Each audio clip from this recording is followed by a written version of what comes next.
अपमान। बहू तुम्हारी माँ छठी में जो कपड़े और सामान दिया है वो सब लो स्टैंडर्ड के हैं। और वो जो सोने की चैन उसकी नानी ने दी है कितनी हल्की है। मेरा पोता ऐसे बेकार कपड़े और ये हल्की चैन कभी नहीं पहनेगा। रोते रोते कब नेहा की आंख लग गई थी उसे पता ही नहीं चला। अचानक से पास में ही सो रहे उसके 10 दिन के बेटे कार्तिक के उठकर रोने की आवाज सुन उसकी आंख खुल गई। उसे छाती से चिपका कर दूध पिलाने लगी और वह दूध पीते पीते फिर से सो गया। नेहा आज घर के बिगड़े माहौल को याद कर फिर से रुआसी सी हो गई। लग रहा था बेटी के रूप में जन्म लेकर किसी के घर की बहू बनकर आना सबसे बड़ी गलती होती है। तभी पति नीरज कमरे में आए और बोले, नेहा तुम इस तरह मन दुखी मत करो, माँ की शुरू से आदत रही है। उन्हें बस ऐसा लगता है वह जो बोल रही है बस वही सही है। देखती तो हो, पापा भी उनके आगे कुछ नहीं बोल पाते। जरा बोलने को हो तो माँ फिर शांत नहीं होती और पूरे घर का माहौल बिगड़ जाता है। यह सब देख पापा मौन साधे रहते हैं। फिर मैं छोटा होकर क्या ही बोलूं उनको, बस हम सब चुप रह जाते हैं कि घर का माहौल अच्छा बना रहे। पास आकर सर पर हाथ फेरते प्यार भरी नजरों से देखते नीरज को देख नेहा उसका हाथ पकड़कर उसको अपने पास बिठा ली।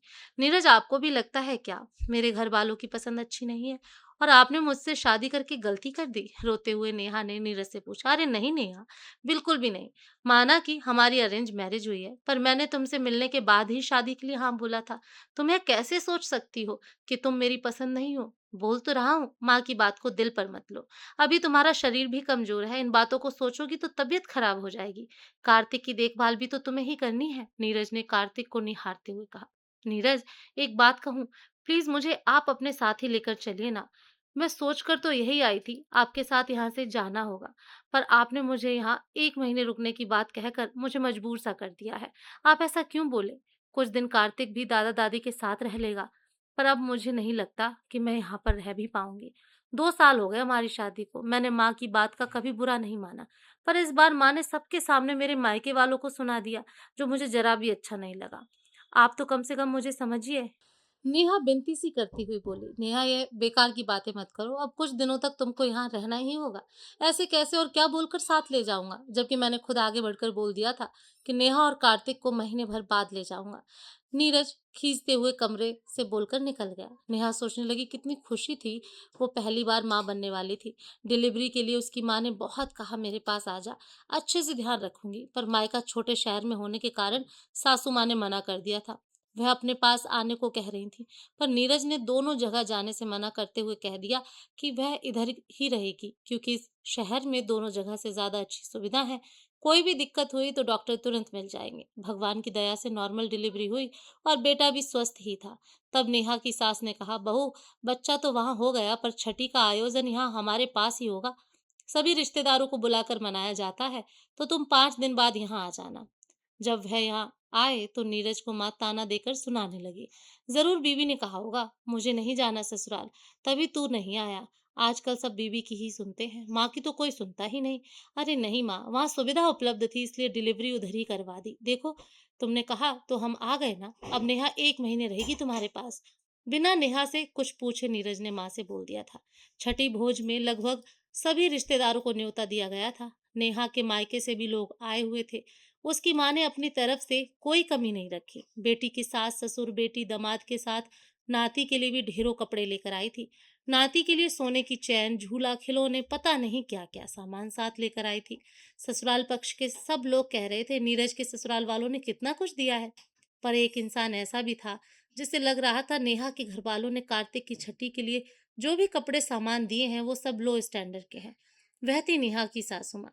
वह तो कार्तिक के लिए जो सोने की चैन उसकी नानी ने दी उसे भी देखते हुए कौशल्या जी बोली, कितनी हल्की चैन दी है। मेरा पोता ऐसे बेकार कपड़े और ये हल्की चैन कभी नहीं पहनेगा। घर में इतने लोगों के सामने बोलकर वह तो चली गई थी और नेहा की माँ बेचारी चुपचाप नजरें छुपाए बैठी बेटी का हाथ थामे खड़ी रह गई थी। बेटा, हमने तो अपनी तरफ से बहुत अच्छा ही करने की कोशिश की है, पर पता नहीं समदन जी को पसंद क्यों नहीं आया। कोई बात नहीं, हम बाद में भारी चैन बनवाकर अपने नाती को दे देंगे। अब हम लोग भी निकलते हैं। नेहा की माँ जाने लगी। पर माँ, तुम तो रहने वाली थी ना 2-4 दिन, आज सुबह ही आई, अब रात को ही निकल जाओगी। 2 दिन रुको ना, नेहा माँ को रोकने के लिए बोल रही थी। लेकिन नेहा की माँ कैसे रुक सकती थी जहाँ उन्हें बेइज्जती महसूस कराई गई हो। माँ के जाने के बाद से ही नेहा का मन बहुत दुखी हो गया था और वह कमरे में जाकर रो रही थी। 2 दिन बाद नीरज भी चले जाएंगे, मैं यहाँ कैसे रहूंगी? कभी रहने का मौका भी नहीं मिला था। जब भी यहाँ आई थी, दोनों साथ आते और साथ चले जाते थे। पहली बार कार्तिक को लेकर उसे रहना था, वह भी 1 महीने के लिए। यह सोच-सोच कर कि नेहा की हालत खराब होने लगी थी। नेहा को अभी कुछ दिनों तक कोई काम नहीं करना था। वह बस अपने कमरे में ही पड़ी रहती थी और कार्तिक की मालिश यह सब करती रहती। आज उसकी मौसी सास जाने वाली थी, नेहा से मिलने कमरे में आई। पोते को देखकर कुछ पैसे देते हुए बोली, बहू मैं जो कपड़े लेकर आई थी वह नहीं दे सकती, इसलिए पैसे दे रही हूँ। तुम मेरे पोते के लिए कुछ अच्छा सा खरीद लेना, मौसी सास ने कहा। यह आप क्या कह रही हैं मौसी जी? बस अपना आशीर्वाद दीजिए इसे, और जो कपड़े आप इतने प्यार से लेकर आई हैं वही दीजिए, पैसे की कोई जरूरत नहीं है। नेहा अपनी मौसी सास से बोली।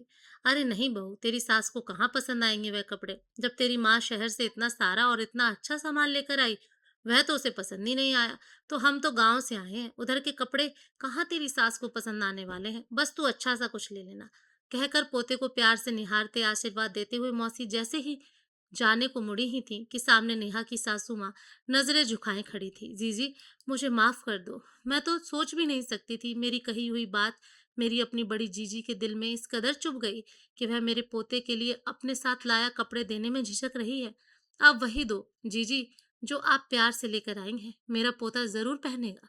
नेहा की सास ने कहा, देख छोटी, मैं तो तेरी बहन हूँ, मन में कोई बात चुभ गई तो निकाल लूंगी। वैसे भी तेरे पास किसी फंक्शन में ही आना होता है, तुम हमेशा ऐसा ही करोगी तो हो सकता है कल को मैं भी ना आऊं।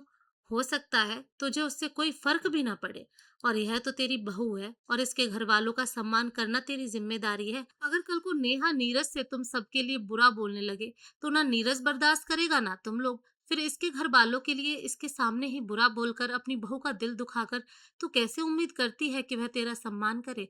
वह तो बहू का बड़प्पन है जो कुछ ना बोली। और मैंने तो इसकी माँ को जाते वक्त देखा, बेचारी आंखों में अपमान और आंसू लेकर तेरे यहाँ से गई है। और तो और जो नेहा तेरे पास रुकना चाह रही थी, तेरे व्यवहार से डर के मारे जाने की सोचकर नीरज से विनती कर रही थी। वह तो मैं उस दिन बहू की आंखों में आंसू देखकर मिलने आ रही थी, तभी दरवाजे पर ही दोनों की बातें सुनकर रुक गई। अभी भी वक्त है, संभल जाओ। माफी मांगनी ही है तो नेहा की माँ से मांगो, उनका दिल दुखाया है तूने, मौसी सास बोलकर अपनी बहन को देखने लगी। आप सही कह रही हो जीजी, मैं समदन जी से आज माफी मांग लूंगी, और आप भी मुझे माफ कर दो। बहू तुम भी अपनी सास को माफ कर दो। नेहा की सास ने दुखी स्वर में बोला। आप ये क्या बोल रही हैं माँ? हाँ ये सच है, मुझे बात बुरी जरूर लगी थी, पर अब आप समझ गई हैं तो मेरे मन में कोई भी बात नहीं रही, नेहा ने कहा। और मौसी सास को कृतज्ञता पूर्वक देखने लगी। मन ही मन कह रही हो, आपने मेरी सास को बिना सामने से कहे ही समझा दिया। नेहा कुछ दिनों तक वहीं रुक गई। सास को बहन की बात समझ आ गई थी, उन्होंने नेहा की माँ से माफी मांग ली थी। समधन जी, हर बेटी की माँ अपनी तरफ से सदा अच्छाई करने की कोशिश करती है। कभी कुछ कमी रह जाए तो अलग से बोल दीजिएगा, माफी की कोई जरूरत नहीं है। बस मेरी बेटी को अपनी बहू नहीं बेटी समझकर प्यार दीजिएगा। नेहा की माँ ने कहा। बिल्कुल समधन जी, अब ऐसी गलती नहीं होगी, बस आप माफ कर दीजिएगा, नेहा की सास ने कहा। नेहा की माँ ने मन ही मन सोच रही थी, बेटी की माँ को कब नाराज होकर रहते देखा है। बेटी की खुशियों के खातिर अपमान का घूंट भी पी जाना पड़ता है, और दामाद की माँ माफी मांगे ये तो कभी होता नहीं। फिर भी समदन जी माफी मांग रही हैं तो बात यहीं खत्म कर रिश्ते सुधारने में ही समझदारी है।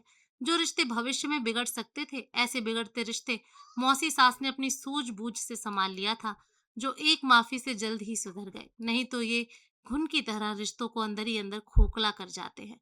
आपकी इस बारे में क्या राय है? कमेंट करके जरूर बताएं। पेज को फॉलो जरूर करें। धन्यवाद।